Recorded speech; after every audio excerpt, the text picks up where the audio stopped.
abaddu ba Allah wonna mu nsi bakedde kusaala Idi Aduha ebeera Idi ey'okusala ebisolo. Olunaku olwaleero okwawukanako n'okusaala okuzze kubaawo oba Idi ezize zibaawo okusaala kw'omulundi guno kubadde kwa njawulo oluvannyuma lw'okubeera nti tekikkirizibwa emizikiti miggale mu kiseera kino era ng'abantu abasinga bonna basaalidde mu maka gaabwe.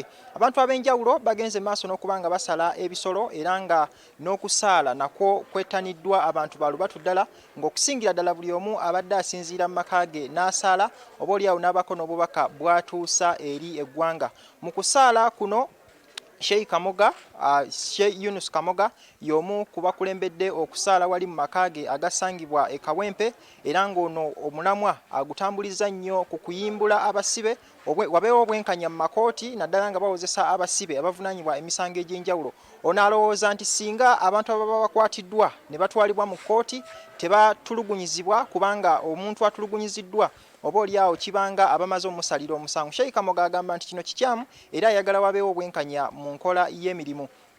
Abaddu ba Alera okusala ebisolo kuno bakujjumbidde era nga ne mu bitundu by'ekyaddondo East Honorable Muwadanku Nyingi agabudde abantu abasangibwa mu constituency eno n'abakente zasaze zigende zigabanyizibwe abasiraamu wonna mu ggwanga. Ono naye obubaka bwe abutambuliza nnyo ku kuyimbula abasibe bonna abatalina misango mu kiseera kino ate n'okubeera nga bafuna obwenkanya oba oliawo basangibwa nga tebalina misango gye bazizza babeere nga bayimbulwa bafune obwenkanya mu mbeera efaananako bw'etyo.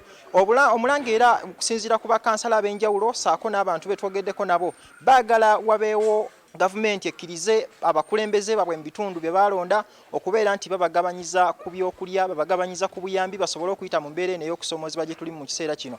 Wabaddewo okubagana empawa okuva mu gavumenti nga gavumenti egamba nti kikyamu abakulembeze okukuŋŋaanya abantu ne babagabira emmere wabula abantu ab'enjawulo balowooza nti singa enkola eno kino kiteekebwa mu nkola bangi bagenda kwesanga nga bafidde enjala mu mayumba kubanga tebalina byakulya.